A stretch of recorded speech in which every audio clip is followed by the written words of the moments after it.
Have you ever been told that love means sacrifice, but somehow you're always the one doing the sacrificing? Have you ever felt guilty for wanting peace while those around you demand chaos? In a narcissistic family, love isn't love, it's a weapon. Guilt isn't a feeling, it's a leash. And loyalty? It's not earned, it's extracted. But today, we're going to talk about how to break free from the twisted version of love that was never meant to hold you hostage. Narcissistic families often wrap control in the soft language of love. They'll say things like, "We just want what's best for you," or, "You know we love you, right?" But behind those words is an invisible contract. Their love only exists when you obey their rules, meet their emotional needs, and reflect the version of yourself they want to see. The moment you show independence, disagree, or choose a different path, that love turns cold. It's withdrawn, withheld, or replaced with silence, criticism, and guilt. This conditional love teaches you early on that love must be earned, not received. You learn to perform for affection, to chase approval, to constantly scan the emotional temperature of the room. You become hyper-aware of their moods, adjusting yourself to keep the peace. You learn that love is not something that holds you, it's something you must hold on to. And so, you start to abandon yourself in small ways, your opinions, your boundaries, your needs, your voice, because the risk of losing their approval feels too heavy to bear. The tragedy is that this form of love doesn't nurture your soul. It trains you to confuse control for care. You begin to mistake intensity for intimacy, attention for affection, and possession for connection.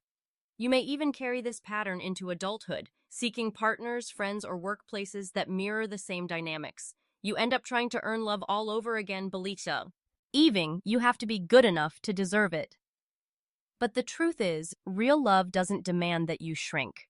It doesn't disappear when you say no. It doesn't keep a scorecard or threaten to leave when you express pain. Real love makes room for all of you, your joy, your confusion, your growth, your difference. It allows you to be human without punishment. When you grow up in a narcissistic family, you may not even realize how deep the conditioning runs. You may think love naturally involves anxiety or fear. You might even feel uncomfortable when someone loves you freely, without expectation, because it feels unfamiliar. That discomfort is the residue of conditional love. It's what happens when you're used to walking on emotional eggshells. Healing begins when you start questioning the version of love you were taught. It begins when you ask yourself, if I have to betray myself to be loved, is that really love? You start to see that love should not feel like survival. It should feel like safety. It takes courage to unlearn the false definitions of love that narcissistic families teach.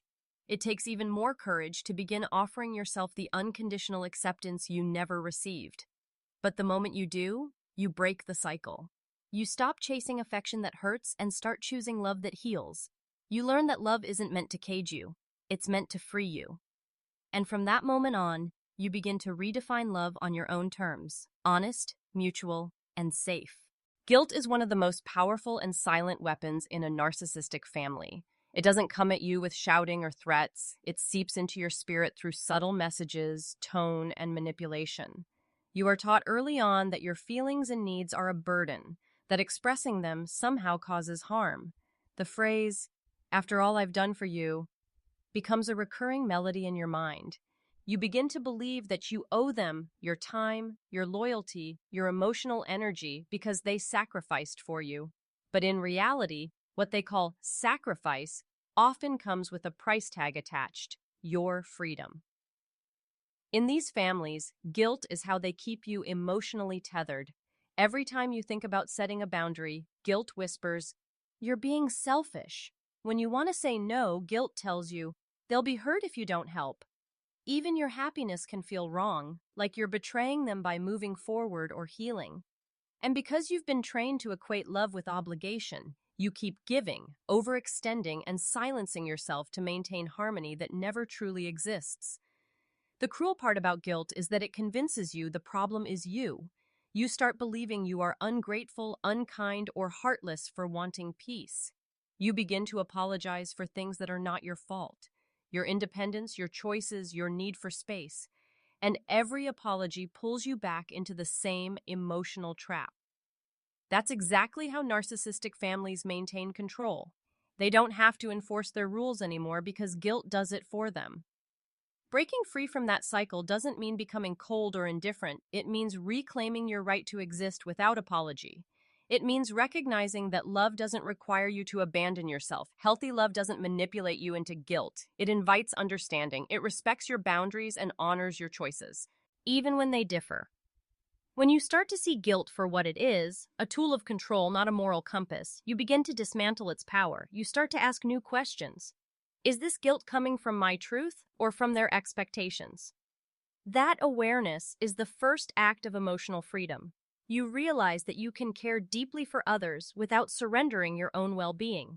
As you heal, guilt may still show up. It's persistent because it's familiar.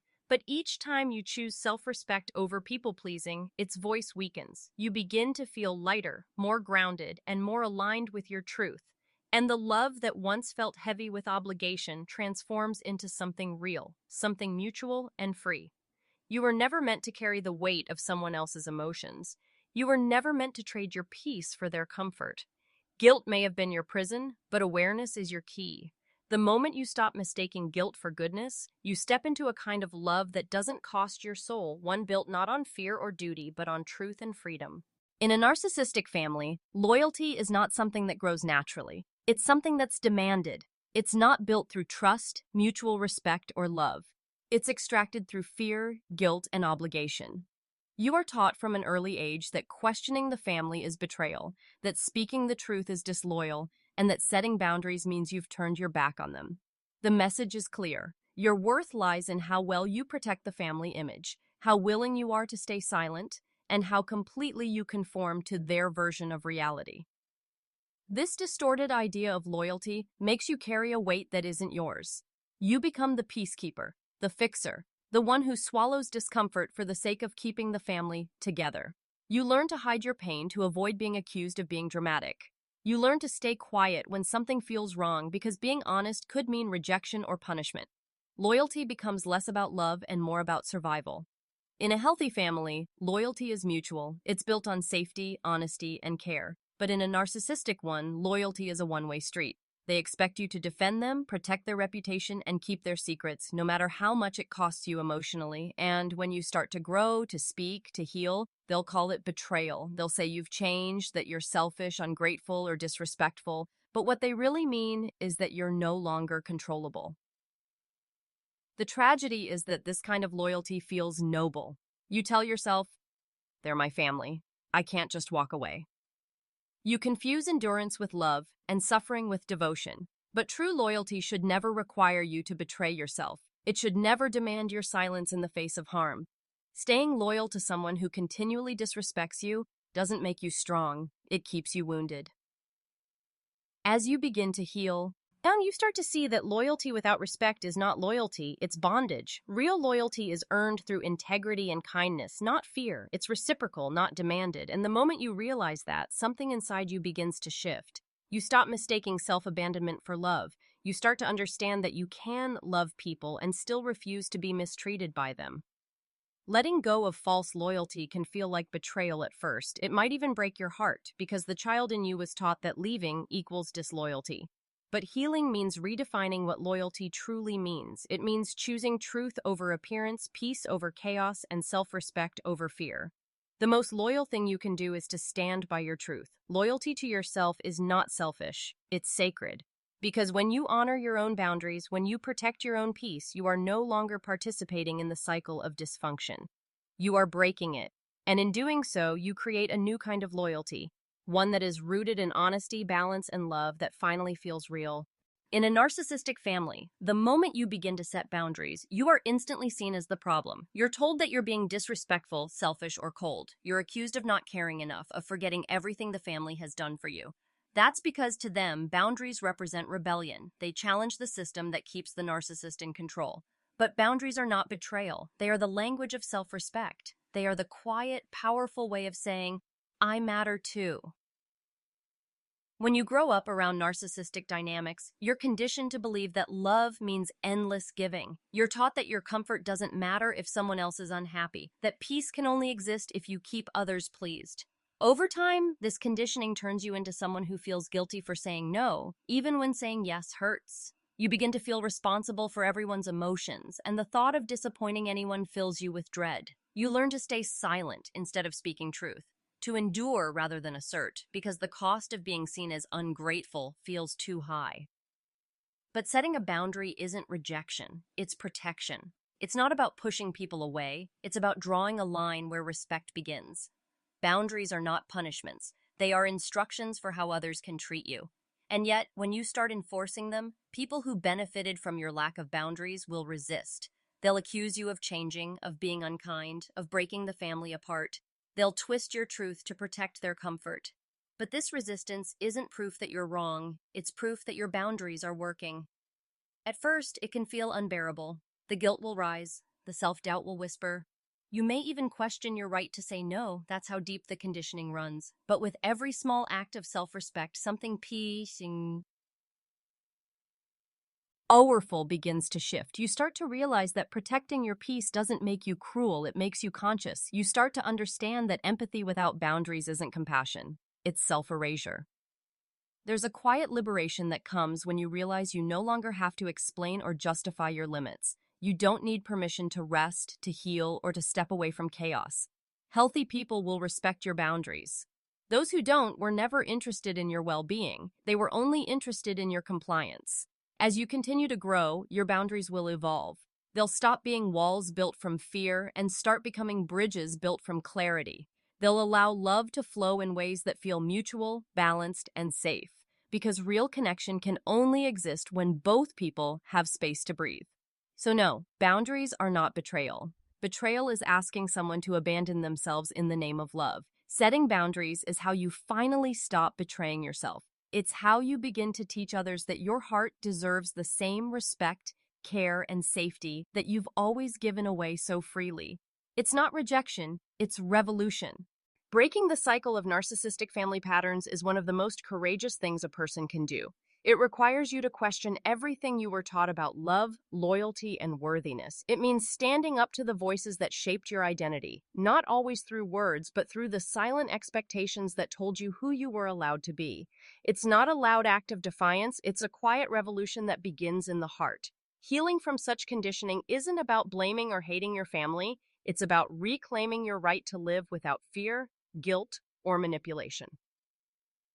In narcissistic families, pain often masquerades as love.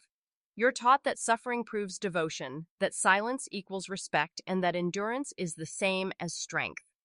So, when you finally begin to break free, it feels unnatural. You question whether you're doing the right thing because for so long, dysfunction was your normal.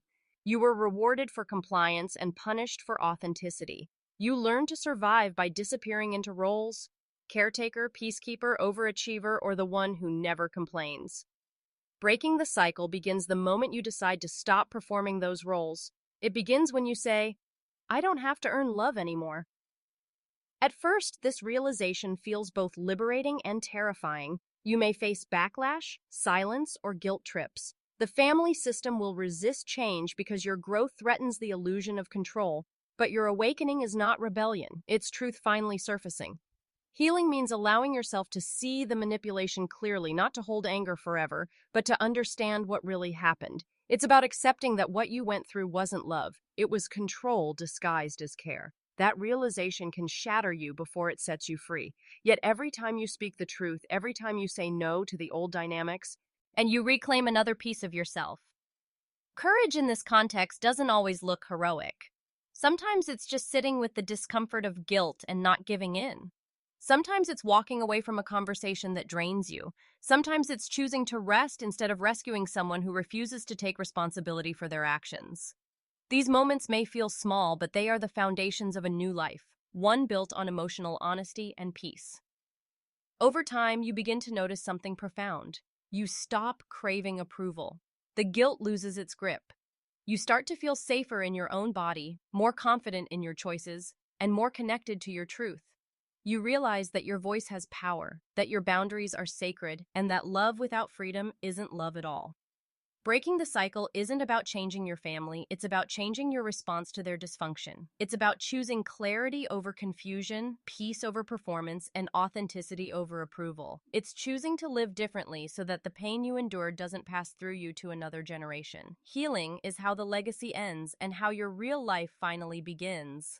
Choosing self-love after growing up in a narcissistic family can feel like the most radical act of your life.